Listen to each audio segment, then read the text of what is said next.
his dedication to Sarasota.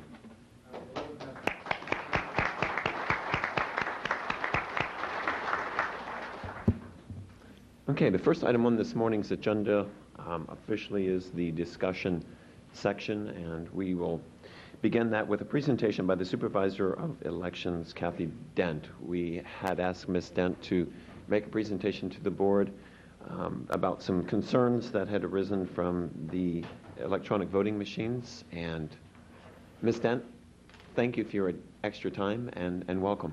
Good morning. Thank you.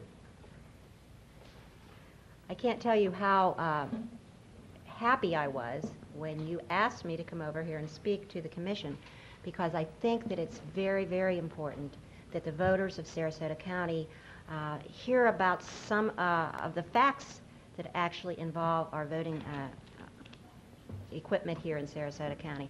There's been a lot of misinformation that has been disseminated, and I want the voters of Sarasota County to have an opportunity to hear the information. So I thank you very much for the forum to be able to present information to them today. Now, for the better part of the last 3 days, I spent preparing written remarks. And last night about 9:30, I said to myself, Kathy, this is not you. Me standing and reading something is not the appropriate way to present this information. And most people that know me know that I'm an extemporaneous speaker. So I just want to go over the information with you, and then after I do my presentation, then I would like to take questions from you all. Let me read you something, and it's very short. How elections can be rigged via computers. Recently, 6 computer experts met in Westwood and devised their own form of war games. How to rig an election using computer techniques. To the 6 men involved, this was a game. To elections officials, it was a chilling look at the state of computer art and the implications it holds for future elections here. The computer is the key to elections in Los Angeles County. But there are a growing number of computer experts who contend it is possible to tell the machine to do its accuracy tests correctly and then to cheat a little bit in between the tests, and then conceal the fact that it has been cheating. Technically, this is possible, but nobody has ever suggested it has happened. This is an article taken from the Los Angeles Times in July of 1969. This article was discussing the punch card electronic voting system, which we successfully used in Sarasota County from 1969 until we implemented the new electronic system in 2001. The debate about elections technology is not new, evidenced by this. But in 1896, when the lever machine was implemented, there was much brouhaha and concern by the voters that they no longer had a paper ballot, and the lever machine was now the state-of-the-art election technology. Now, with that said, I know there is a debate, and it's not just in Sarasota County, across the country, about the new electronic voting equipment. And I want you all to know that the concerns are taken very seriously by me and by my office, and as I know, they are taken seriously by you. I have spent countless hours meeting with the various groups. I have met with the ACLU, I have met with the Sarasota Alliance for Voter Education, I have met with Democratic clubs, I have met individually with individuals and spent hours in my office at logic and accuracy tests. We have spent time answering the questions of concerned citizens. I don't take their issues lightly, and I know you don't take them lightly either. But there's a lot of information that's a lack of understanding. So today I would like to help you, the public, and the various groups to be able to understand. I reviewed the information that Chairman Thaxton sent to me. I've also reviewed just about every bit of information that has been written across the country over the tenure of this debate that's been going on. I have listened to the pros and the cons. I've read reports. I'm very well up to date on the information that is available. And basically, it boils down to 4 different areas. Recounts, undervoting, the security of our system, and a paper audit trail. So I'm going to address each of those 4 things for you. But before I do that, I'll give you a little background on Florida's election system. Florida's election system is a very decentralized system. It is composed of the legislature, the Department of State, or the Division of Elections, which is under the Department of State, and the 67 supervisors of elections in the state of Florida.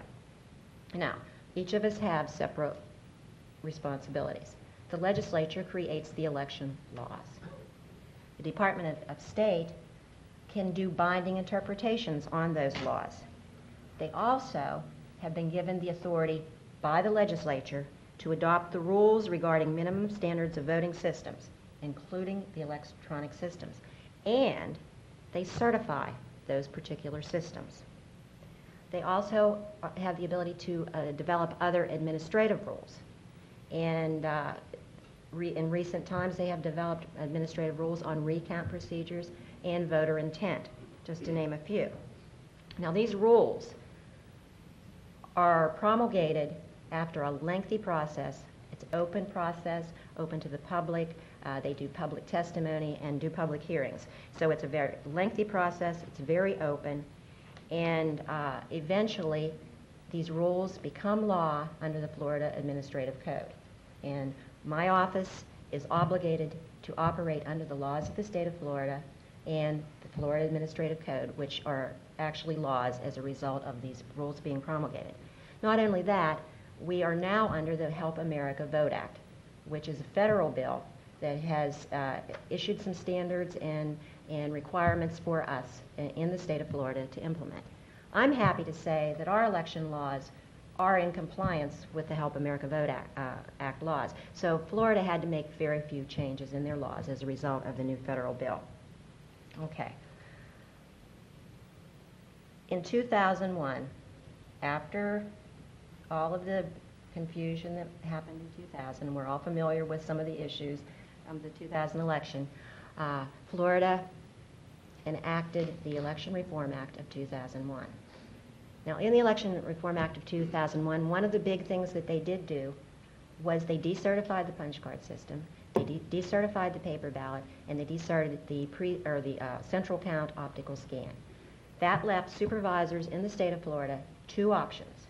We could go with the optical scan system, or we could go with the touchscreen system. 15 counties opted to go to the touchscreen system.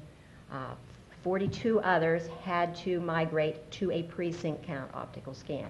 And those counties primarily went with the optical scan, not because they didn't like the touchscreens, but because their counties did not have the budgetary ability to go with the touchscreen system.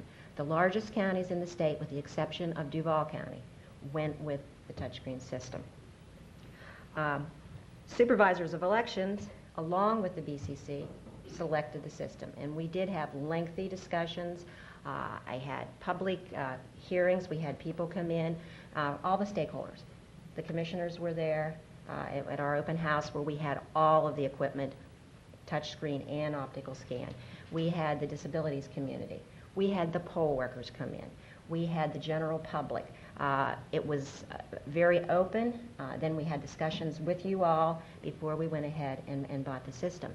One of the big factors was the disabilities factor. This system provided the ability for blind and visually impaired to cast a secret ballot. Now, why is this important? It's extremely important because Duval County, the only large county in Florida that did not go to a touchscreen system, has been sued. There was a court order. The judge ordered them by August 31st to go out and buy touchscreens so that the blind and visually impaired would have the ability to vote a secret ballot. Recently, and I'm not sure if it's been in the last several weeks, the state of Ohio has been sued by the disabilities community as well. And this is happening in California and other places. So one of our big factors in buying the system is we knew it was important, and now the Help America Vote Act says that by 2006, every precinct in the country has to have at least one unit available for the disabilities community. Okay. What's the difference between those? The difference between The the one you're disability getting for unit the- and the regular is that we have a headset that we attach, and the ballot is read to the blind voter or the illiterate voter or the language impaired voter, someone that doesn't speak English really well, and they prefer to have it read to them, and then they can make their selections using buttons that they migrate through the ballot, and that is a secret choice, and they can do it on their own without any assistance from anyone else. Okay, let me talk to you a little bit about the two different systems. They are both electronic systems, the optical scan and the touchscreen. They both use software that has been certified in the state of Florida. And I think what some of the people who are asking for an optical scan system here in Sarasota County need to understand is that the same three companies that are providing that software for the touchscreens are the same three companies that are certified in the state of Florida for the optical scan systems. So the optical scan system uses Sequoia, ES&S, and Diebold for their optical scans. For the touchscreens, we use Sequoia, ES&S, and Diebold has not been certified in the state of Florida. Number one, we have some of the most stringent certification processes in the state. So their touchscreen has not been certified. But Bob Sweat in Manatee County right now uses that GEM software to tabulate his ballots. So if people that are concerned about our software should be just as concerned then about software in the optical scan counties. Same companies, and actually it's the same software that is used to do the tabulation on the optical scan systems. Now, why is this important? It has to do with our recounts. Okay. We have recount laws in the state of Florida. Chapter 102 of the Florida statutes addresses that, as does 1S 2.031 of the Florida Administrative Code. Now let me first tell you why we need these rules and why recounts occur. Florida is a voter intent state. Okay. We need to be able to get the intention of the voter that cannot be read by any of the machines. And this happens in the paper ballot as well as with our optical scan ballots for our absentee ballots. And we have a process with rules that have been promulgated that tell us exactly when we count something. This is something we didn't have in 2000. And we know what the voter is intending to do by the rules that have been set up and the procedures that have been set up. When Bob Sweat in Manatee County does a recount, he does not do a manual recount of the optical scan ballots. He runs them back through his software. I think that's important because there is the misconception out there